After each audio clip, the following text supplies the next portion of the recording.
प्यारे विद्यार्थियों, आप सभी को मेरा नमस्कार। मैं डॉक्टर नेमीचंद कुमावत, सहायक आचार्य हिंदी विषय, राजकीय महाविद्यालय की आपके इस बीए पार्ट थर्ड विषय हिंदी साहित्य के द्वितीय प्रश्न पत्र की आज की इस ऑनलाइन कक्षा में मैं आप सभी का स्वागत करता हूं। प्यारे विद्यार्थियों, आपके पाठ्यक्रम में दो पाठ्य पुस्तकें लगी हुई हैं।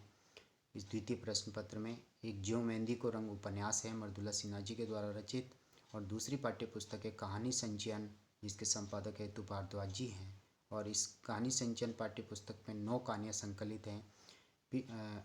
आरंभिक 8 कहानियों का अध्ययन हमने पिछली हाल ही की ऑनलाइन कक्षाओं में कर लिया है, और पिछली हाल ही की एक ऑनलाइन कक्षा से मैंने आपकी 8वीं कहानी जो इसमें संकलित है, मेरा घर कहाँ, को मैंने आरंभ किया था। उसके आरंभिक पृष्ठभूमि को हमने पढ़ा और लेखिका नासिरा शर्मा जी के कृतित्व और व्यक्तित्व पर हमने चर्चाएं की थी। और पृष्ठ संख्या 80 से उसी क्रम को जारी रखते हुए आज हम आज की इस ऑनलाइन कक्षा में इसी क्रम से आगे बढ़ रहे हैं। ये पैराग्राफ हो चुका था। अगले पैराग्राफ से हमें यहाँ से आरंभ करना था इसको। सोना का ब्याह, बिरादरी को खाना खिलाना, यानी लाली धोबिन, उसके पति की मृत्यु होने के उपरांत वह एक दिगंबर के घर में बैठ जाती हैं, और सोना धीरे धीरे बड़ी होती है, 14वां साल उसको लग जाता है, और लाली धोबिन को इसके विवाह की चिंता होती है। और वह उसी प्रसंग को लेकर के आगे कहती है कि सोना का ब्याह यानी विवाह, बिरादरी को खाना खिलाना यानी संबंधियों को खाना खिलाना, गाजे बाजे और दहेज के संग ननकू के साथ हो गया। सहज ही एक तरह से ननकू के साथ में उसका विवाह हो गया, खाना खिलाया, गाने बाजे भी हुए, और हल्का फुल्का दहेज के साथ उसका अच्छा विवाह कर दिया गया। निकाह के बाद यानी विवाह होने के बाद ननकू सोना को विदा कर अपने घर मंगोलपुरी में जाकर के वह निवास करता है, और उसका परिवार बड़ा था। वहाँ उसकी एक फूफी भी रहती थी, एक ताई भी थी, और उसकी माँ विधवा होकर एक साथ वहीं ये तीनों रहती थी। और प्लास्टिक की चप्पलों के तले के जो 3 छेद होते थे उसमें पट्टा डालने का काम वहाँ करती थी। वही उसकी रोजी रोटी थी। ननकू सुबह जाकर 8-10 गट्ठर तल्ले और पट्टे के ले आता था। ननकू के पास एक कमरा था, और उसी में खाना पीना और सोना बिछोना होता था। सोना नई नवेली दुल्हन थी। 3 विधवाओं के बीच यानी एक फूफी विधवा, एक ताई विधवा, और उसकी सास जो है वह भी विधवा। तो इन 3 विधवाओं के बीच में खाना पकाना, सजना संवरना और पति के संग कुछ घंटे अकेले कमरे में रहना उसकी जिम्मेदारी थी। बाहर धूप या छाँव में बैठ तीनों काम करती, और दोपहर में पांचों साथ खाना खाकर कुछ देर सुस्ताते थे। ये जिंदगी सोना ने कभी जी नहीं थी। उधर झुग्गियों में यानी झुग्गी झोपड़ियों में खेलकर बड़ी हुई। फिर 5-6 साल की थी जब से घर घर स्त्री के कपड़े माँ बाप के साथ मांगने जाती, और जब दिगंबर दादा की रखेल की बेटी कहलाई, क्योंकि दिगंबर की पत्नी बनकर के जब लाली धोबिन रहती है तो ये सोना भी उसी की एक तरह से दिगंबर की रखेल बेटी कहलाती थी। तो अक्खड़ कर चलना सीख गई।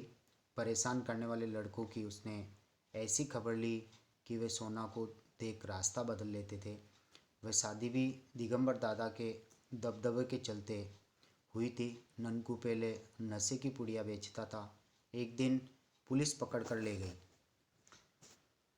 उस दिन दिगंबर जाकर छुड़ा लाया था। वहाँ की मार से डरकर उसने स्मैक के धंधे से तौबा कर ली, यानी इससे अपना संबंध जोड़ लिया।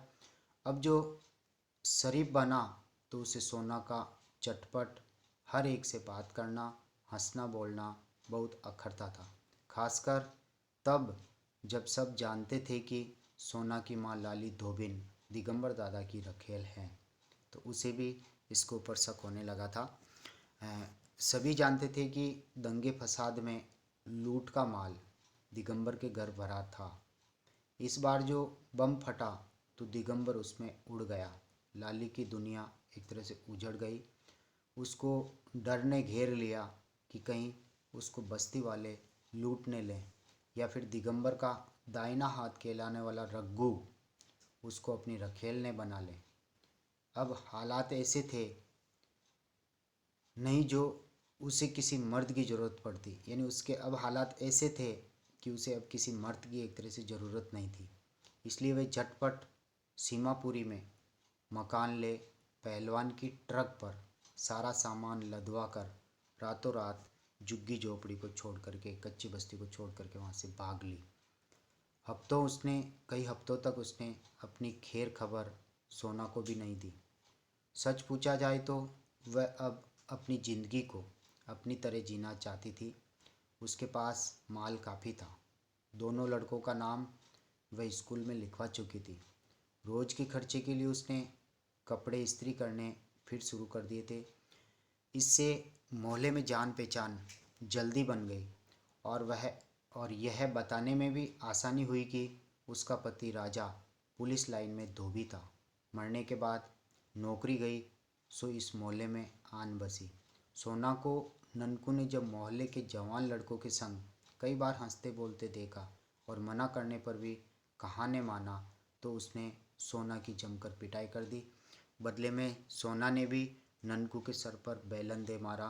तीनों विधवाओं ने ऐसी लड़की कहाँ देखी थी जो मियाँ को पीट कर रख दे, यानी अपने पति को पीट कर रख दे। सो उठते बैठते बुरा भला कहती। दिगंबर के मरने से वह डर भी खत्म हो गया कि सोना मायके जाकर उसकी शिकायत करेगी, क्योंकि दिगंबर मर चुका था और अब तो उसकी माँ भी लापता है। ऐसी हालत में जो होता है वही हुआ। बढ़ती लड़ाई से तंग आकर ननकू ने सोना को घर से निकाल दिया। उसने जब अपने कपड़े और बिस्तर मांगा तो जवाब में सब ने मिलकर उसके गहने भी उतरवा लिए और धमकाया कि ये उसका घर नहीं है। जो फिर यहाँ कदम रखा तो पैर काट दिए जाएंगे। सोना एक बार फिर सड़क पर बेसहारा खड़ी थी। बाप और पति का घर का जादू झूठा साबित हुआ। माँ का पता नहीं था। उसका दूर का चाचा नीति बाग में स्त्री का काम करता था, प्रेस करता था। पिता के मरने के बाद एक दो बार आया था, वही एक सहारा अब बचा था। रोती धोती वह मंगोलपुर से नीति बाग बिना बस का किराया भरे पहुंच गई। बड़ी बड़ी कोठियों के बीच वे चाचा को कहाँ ढूंढे। एक दो फल के ठेले वालों से उसने पूछा कि रमजान धोबी को जानते हो। जवाब ने में मिला, यानी नहीं जानते। आखिर में थक कर वह पेड़ के नीचे बैठ गई और उसके पास किसी घनश्याम धोबी का अड्डा था। कुछ देर बाद घनश्याम कपड़े लेकर लौटा तो सोना ने उसने रमजान के बारे में पूछा। तुम कैसे जानती है उसे, यानी घनश्याम ने कहा तू रमजान को कैसे जानती है। वे मेरा चाचा है, मेरे अब्बा राजा का दूर का रिश्तेदार है, उसके मरने पर आया था। तू अच्छा तू राजा की बेटी है, यहाँ कुछ डॉट डॉट करके कुछ छुपाया हुआ है क्या। तू राजा की बेटी है। मैं सोना हूँ। मेरा ब्याह मंगोलपुरी के ननकू के साथ माँ ने कर दिया था। उसने मुझे मार पीट कर घर से निकाल दिया है। माँ जाने कहाँ चली गई है दिगंबर दादा के मरने के बाद। अब मेरा सारा कोई नहीं है। मैं कहाँ जाऊँ, कहाँ रहूँ। मेरे झोंपड़े चल वहीं रह, यानी रमजान उर्फ घनश्याम कहता है कि मेरे झोंपड़े चल और वहीं पर तू निवास कर। आखिर मेरी भी कोई जिम्मेदारी बनती है ना। तुम्हारे पिता राजा चले गए तो क्या, मैं उनका मित्र हूँ और तुम्हें पालने पोसने की जिम्मेदारी मेरी बनती है। अब मैं रखूँगा तुम्हें। मतलब तुम अक्खड़ कर खड़ी हो गई सोना, मतलब तुम मेरे को अपने घर में रखेगा। मैं रमजान हूँ, नाम बदल लिया है, सुख से रहता हूँ, घरवाली गाँव गई है, यानी मेरा ही नाम रमजान है। मैंने अपना नाम बदल लिया, इसलिए तुम्हें कहता हूँ कि तुम मेरे घर पे चल कर रह सकती हो। झोंपड़ी में रह ले कुछ दिन, काम ढूंढ दूंगा किसी कोठी में। रमजान ने हंसकर कहा। उसकी बात सुन सोना की चढ़ी सांस की गति मंदिम पड़ी, यानी धीमी पड़ी और गुस्सा काफूर हो गया जब उसे पता चला कि यही रमजान चाचा है। रमजान चाचा उर्फ घनश्याम प्रेस वाले की झोंपड़ी जो कुछ दूर पर थी, वहाँ जाकर सोना ने चैन की सांस ली और भर गिलास चाय बना पी और बिखरे बर्तन कपड़े को समेटने में लग गई। उसका माथा अभी घूमा हुआ था। जिंदगी के इस बदलाव से अभी वे समझौता नहीं कर पा रही थी। दुख सुख तो लगा ही रहता है, मगर इतनी उठापटक भी कैसी कि सर से छती छिन जाए और कहने को कोई घर न बचे। कुछ दिन इस इंतज़ार में गुजर गए कि शायद ननकू उसे लेने आ जाए और बात रफा दफा हो जाए। इस बीच रमजान ननकू के घर 2 बार हो भी आया,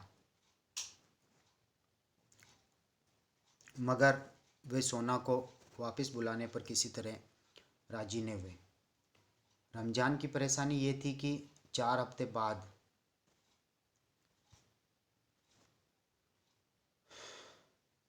घरवाली मैं 3 बच्चों के टपकने वाली थी। यानी रमजान की परेशानी ये थी कि 4 हफ्ते बाद उसकी जो घरवाली है वो उसके अपने 3 बच्चों के साथ आने वाली थी। सोना को देख करके उसका माथा फिर जाएगा। सोना को कहीं काम मिल नहीं रहा था। तंग आकर एक दिन सोना खुद मंगोलपुरी गई ताकि लड़ लड़ाकर अपना हक जमाए और फिर से रहना शुरू कर दे, मगर वहाँ पहुँचकर उसके हाथों के तोते उड़ गए। घर के सामने झिलमिल पन्नियों का नन्हा सा छत्तुर बना हुआ था। औरतें गाना गा रही थी। सामने बड़े पतीलों पर कुछ चढ़ा था। सोना जो और आगे बढ़ी तो देखा ननकू दूल्हा बना बैठा है और पास में गठरी बनी लाल कपड़ों में दुल्हन। अंदर से उठा उसका गुस्सा उसके सर पर चढ़ाया। पैरों की चप्पल उतार उसने पीछे से जाकर ननकू के सर पीठ पर जीभ भर के जमाई, यानी उसको पीट डाला। खुशी का माहौल थम गया। कई पल तक किसी के समझ में नहीं आया कि ये क्या हुआ। दूल्हे का सेहरा हार नोच कर किसने फेंका। दुल्हन भी घूंघट उठाकर हैरत से सोहर को पीटता देख रही थी। पल भर बाद दृश्य दूसरा था। तीनों विधवाएं सोना का झोंटा पकड़कर बकरी की तरह उसे इधर उधर घसीट रही थी, यानी उसके ऊपर और अत्याचार हो रहे थे। दूल्हा जब जरा होश में आया, किराए पर ली चमचमाती शेरवानी की कॉलर उधड़ा देखा और पगड़ी को कीचड़ में लौटता तो उसका पारा 7वें आसमान पर चढ़ा। लातों की बारिश उसने सोना के कुल्ले पीठ पर इस तरह करनी शुरू कर दी कि जैसे धोबी घाट पर कपड़े पछाड़ता हो। यह हाल देख लड़की वाले परेशान हो उठे। दुल्हन जाकर माँ से लिपट गई और बाकी लोग दुम दबाकर भागने लगे। तभी अधमरी सोना को नाली के पास छोड़कर ननकू तेज में पलटा और चूल्हे के पास से चाकू उठाकर उसने ससुराल वालों को दिखाकर उसी जुनूनी कैफियत में चिल्लाकर सबसे कहा, कोई जाने न पाए वरना कोई यहाँ से जाने न पाए वरना सर धड़ से अलग कर दिया जाएगा। यानी साम दाम दंड भेद से एक तरह से धमकी देकर के वह वहाँ विवाह करना चाहता था। कौन से हजारों मेहमान थे। कुल 15-20 की भीड़ थी। जाने किसे प्यारी नहीं होती, यानी सबको अपनी जान प्यारी होती है। सो सब दम साध कर बैठ गए। तीनों विधवाओं ने टीन की कुर्सी पर दुल्हन को बिठाया और लाल दुपट्टे का साफा ननकू के सर पर बांध उसे दूसरी कुर्सी पर बिठा पहले की तरह ढोलक लेकर बैठ गई। सुहाग के गाने की तान में लोगों की खुसुर पुसुर गुम हो गई। सोना ने कराह कर सर उठाया तो देखा वहाँ कुछ भी नहीं बदला था। फिर उसने अपने को ताका जहाँ बहुत कुछ बदल चुका था। किसी तरह उठकर लड़खड़ाती खड़ी हुई और बस स्टॉप की तरफ बढ़ने लगी। सोना जख्मी कबूतरी की तरह टूटे डैनों के संग, यानी पंख टूट चुके हैं, जैसे उसका जो हौसला बुलंद था वो टूट चुका। जब रमजान के पास पहुंची तब तक वह एक बोतल संतरा चढ़ा नशे में धुत औंधा पड़ा था, यानी वह भी नशा करता था। सोना ने जल्दी का लेप खुद की चोटों पर लगाया और चुपचाप लेटकर सोचने लगी कि वे कई दिनों तक चलने फिरने के काबिल नहीं रह पाएगी, वरना कल से वह भी एक मेज डाल स्त्री का अड्डा बना लेती। मगर अब तो सुबह जब रमजान की आंखें खुली तो सोना को बुखार में तपते देखा। डॉक्टर ने इंजेक्शन लगा, कुछ दवाएं दी, जिससे सोना रात तक संभल गई और बुखार भी उतर गया। रमजान का दिल लड़की के लिए दुख रहा था। उसकी माँ को कहाँ ढूंढे जो सोना को जाकर उसके सुपुर्द कर दे। सारे दिन अड्डे पर इसी उधेड़ बुन में वह रहा। प्यारे विद्यार्थियों, आज की इस ऑनलाइन कक्षा को हम यहीं समाप्त करते हैं।